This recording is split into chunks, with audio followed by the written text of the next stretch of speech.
बरसात का मौसम था। चारों तरफ हरियाली फैली हुई थी। खेतों में खड़ी फसलें हवा में लहराती और मिट्टी की महक पूरे गांव में घुली हुई थी। ये सतारा जिले का एक छोटा सा गांव था, जहां लोग एक दूसरे के सुख दुख में साथ खड़े रहते थे।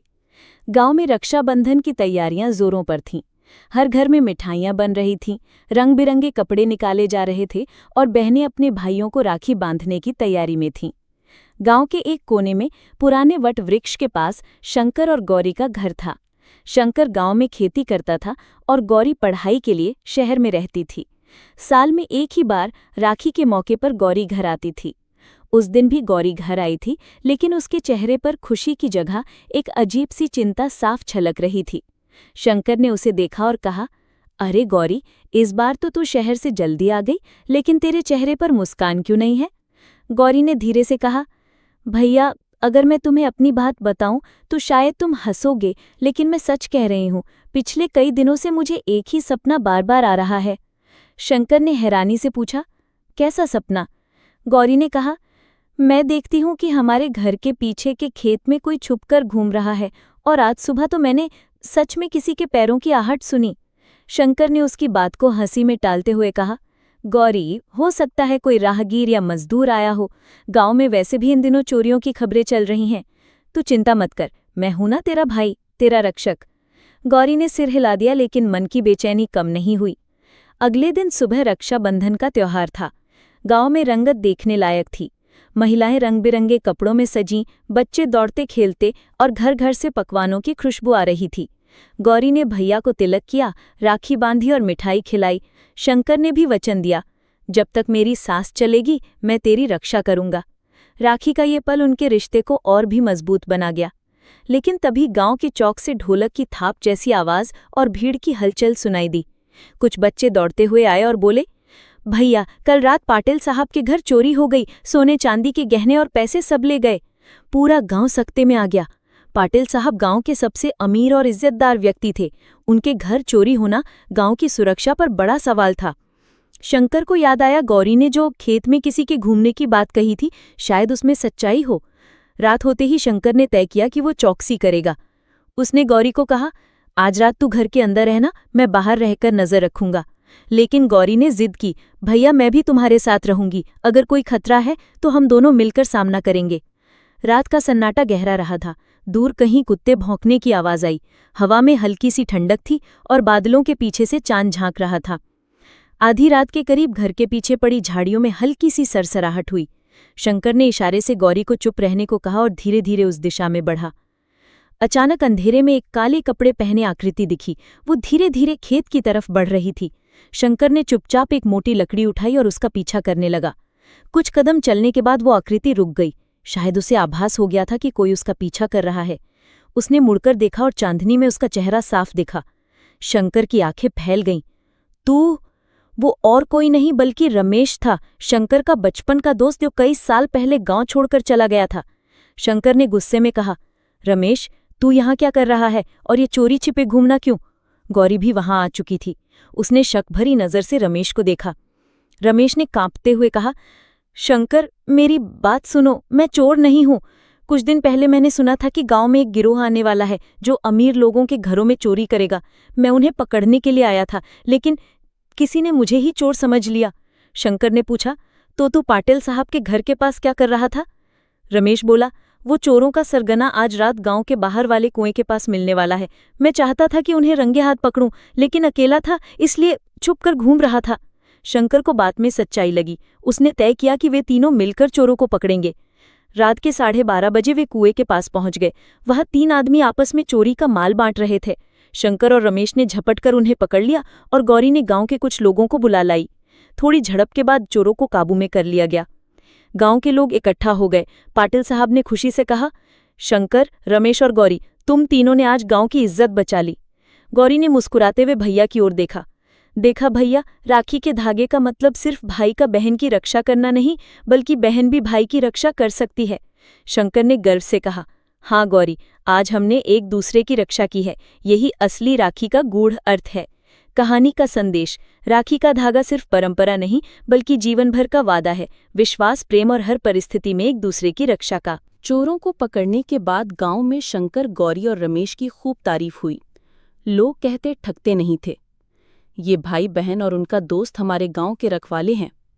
लेकिन इस शांति का दौर ज्यादा लंबा नहीं चला। चोरों को पकड़ने के बाद भी गांव में अजीब घटनाएं होने लगीं। एक रात पाटिल साहब के खेत में लगी गेहूं की फसल जलकर राख हो गई। किसी को समझ नहीं आया कि आग कैसे लगी। फिर चौधरी जी के घर से अचानक 2 गायें गायब हो गईं। गांव के बुजुर्ग बोले, ये सब कोई साधारण चोरी नहीं है, लगता है कोई गांव को अस्थिर करना चाहता है। गौरी की बेचैनी। अब गौरी रोज अपने आसपास सावधान नजर रखने लगी थी। राखी का धागा अभी भी उसके हाथ में था और उसे लगता था कि जैसे ये धागा उसे चेतावनी दे रहा हो। एक शाम गौरी को घर के पीछे झाड़ियों में एक चमकती हुई चीज दिखाई दी। वो धीरे धीरे आगे बढ़ी। पास जाकर देखा तो जमीन में एक पुरानी तांबे की डिब्बी दबी हुई थी। उसने उसे उठाकर खोला तो अंदर एक कागज और एक अजीब सा चांदी का टुकड़ा था, जिस पर कोई निशान खुदा हुआ था। कागज पर लिखा था, अगर सच जानना है तो वट वृक्ष के नीचे आधी रात को आना, अकेली आना। गौरी का दिल तेज धड़कने लगा। उसे पता था कि ये किसी साजिश की शुरुआत है, लेकिन वो ये बात तुरंत भैया को नहीं बता सकती थी। आधी रात की मुलाकात। रात के 12 बजे गौरी धीरे से घर से निकली। चांद की रोशनी वटवृक्ष के नीचे पड़ रही थी। अचानक पेड़ की छाया से एक लंबा चौड़ा आदमी बाहर आया। उसका चेहरा अंधेरे में छिपा हुआ था। उसने धीमी आवाज में कहा, गौरी, अगर अपने गांव को बचाना चाहती हो तो इस चांदी के टुकड़े का मतलब समझो। ये एक पुराने नक्शे का हिस्सा है। गौरी ने साहस जुटाकर पूछा, तुम कौन हो? वो आदमी बोला, मेरा नाम अभी नहीं बता सकता, लेकिन सुनो, गांव के नीचे एक पुराना सुरंग है जिसे 100 साल पहले अंग्रेजों ने बनवाया था। उसी सुरंग में कुछ ऐसा छुपा है जिसकी तलाश में ये सारी घटनाएं हो रही हैं। गौरी ने हैरानी से कहा, लेकिन ये सब मुझे क्यों बता रहे हो?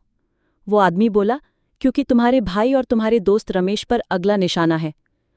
गौरी चौंक गई, लेकिन इससे पहले कि वो कुछ और पूछती, वो आदमी अंधेरे में गायब हो गया। रमेश पर हमला। अगली सुबह रमेश खेत से लौट रहा था, तभी 4 नकाबपोश लोगों ने उस पर हमला कर दिया। सौभाग्य से शंकर पास ही था। उसने दौड़कर रमेश को बचाया और हमलावरों को खदेड़ दिया। रमेश ने कहा, शंकर, ये लोग साधारण चोर नहीं थे।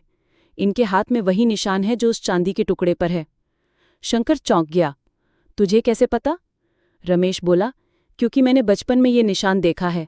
मेरे दादाजी कहा करते थे कि ये एक गुप्त खजाने का चिन्ह है। गौरी को अब सारी कड़ियां जुड़ती लग रही थीं। रहस्यमय आदमी, चांदी का टुकड़ा, सुरंग और गांव की हालिया घटनाएं। गुप्त सुरंग की तलाश। तीनों ने तय किया कि अब सच का पता लगाना ही होगा। उन्होंने गांव के बुजुर्गों से पूछताछ की। पुराने स्कूल मास्टर जी ने कहा, हाँ, मेरे दादाजी बताते थे कि अंग्रेजों ने यहाँ एक सुरंग बनाई थी जिसमें सोना, दस्तावेज और हथियार रखे गए थे, लेकिन आज तक किसी ने उसका पता नहीं लगाया। रमेश बोला, तो हो सकता है कोई गिरोह इस खजाने की तलाश में हो और गांव में आतंक फैलाकर लोगों का ध्यान भटका रहा हो। शंकर ने निर्णय लिया, आज रात हम वटवृक्ष के पास से सुरंग खोजेंगे। सुरंग के अंदर रात को तीनों ने लालटेन और रस्सियां ली। वटवृक्ष के पास जमीन पर खुदाई करने लगे। कुछ देर बाद लकड़ी के पुराने तख्तों का ढांचा मिला। उन्होंने उसे हटाया तो नीचे एक गहरी सीढ़ी नजर आई। दिल की धड़कनों के साथ वे नीचे उतरे। सुरंग में सीलन और अंधेरा था। दीवारों पर पुरानी ईंटें थीं और हवा में अजीब सी गंध थी। कुछ दूर जाने के बाद उन्हें लोहे का एक बड़ा दरवाज़ा मिला जिस पर वही चिन्ह बना था। गौरी ने अपनी जेब से चांदी का टुकड़ा निकाला और दरवाजे के बीच बने खांचे में लगाया।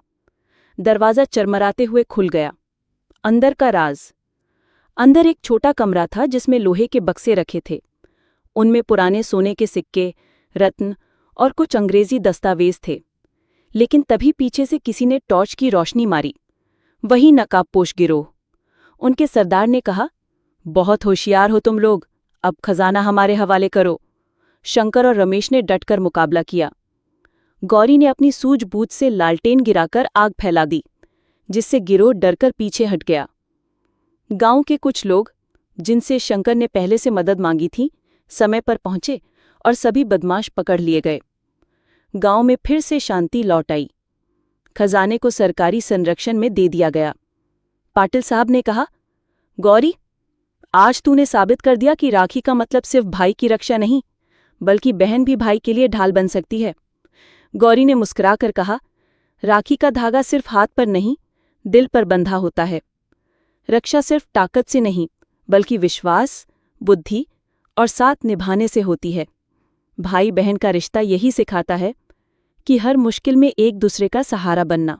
गांव में खजाने की बरामदगी और गिरोह के पकड़े जाने के बाद माहौल शांत हो गया था।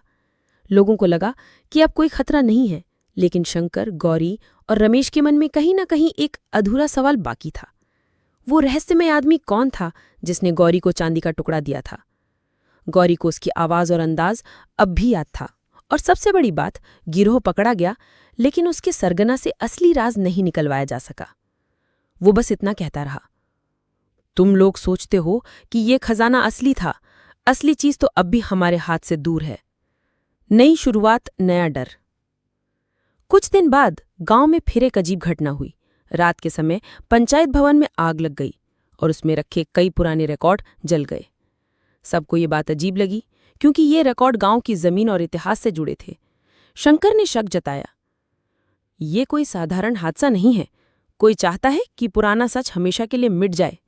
रमेश ने कहा, मुझे लगता है जो असली खजाना है वो इन दस्तावेजों में छुपी जानकारी से जुड़ा है। गौरी की जांच। गौरी ने पाटिल साहब से पुरानी जमीन के नक्शे और दस्तावेज देखने की अनुमति ली।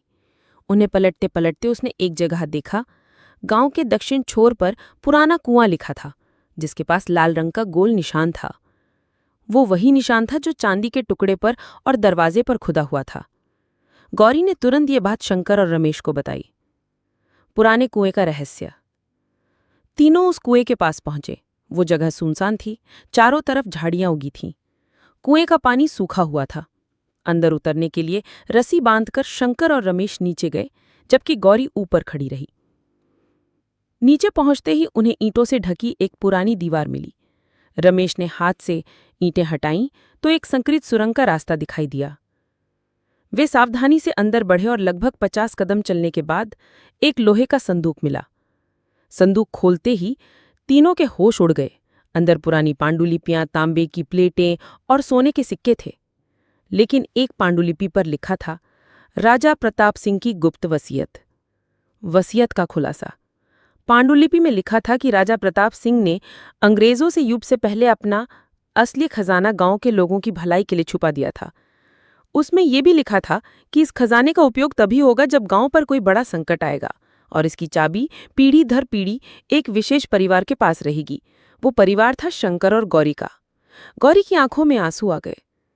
इसका मतलब हमारी जिम्मेदारी सिर्फ राखी के वचन तक नहीं, बल्कि पूरे गांव की रक्षा करना है।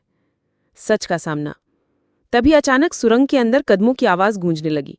वही रहस्यमय आदमी सामने आया जिसने पहले गौरी को चांदी का टुकड़ा दिया था। उसने चेहरे से कपड़ा हटाया। वो और कोई नहीं बल्कि रमेश का बड़ा भाई महेश था, जिसे सब मरा हुआ समझते थे। महेश ने कहा, मैंने कई साल पहले ये वसीयत खोज ली थी, लेकिन कुछ लोगों ने मुझे मारने की कोशिश की। मैं बच तो गया, लेकिन छुपकर जीना पड़ा। जब मुझे पता चला कि गिरोह इस खजाने के पीछे है, तो मैंने गौरी को संकेत दिया। रमेश भावुक हो गया। भैया, इतने सालों बाद?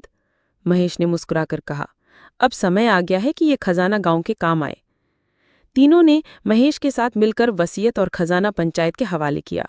पंचायत ने निर्णय लिया कि इसका उपयोग गांव में स्कूल, अस्पताल और सिंचाई की योजनाओं में होगा। रक्षाबंधन के दिन जब गौरी ने शंकर को राखी बांधी तो उसने कहा, भैया, इस साल का वादा सिर्फ मेरी रक्षा का नहीं बल्कि पूरे गांव का है। शंकर ने मुस्कुराते हुए जवाब दिया, गौरी, अब मैं जानता हूं राखी का धागा सिर्फ खून का रिश्ता नहीं बल्कि जिम्मेदारी का भी प्रतीक है। गांव में ढोल नगाड़ों के बीच उत्सव मनाया गया। गौरी ने आसमान की ओर देखा। धन्यवाद उस शक्ति को जिसने हमें एकजुट किया।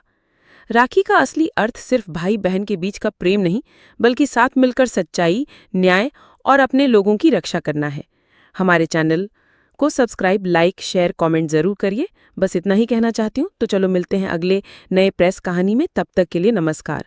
और हाँ, कमेंट करिए आपको किस टॉपिक पर कहानी चाहिए, उसका नाम लिख लीजिए। धन्यवाद।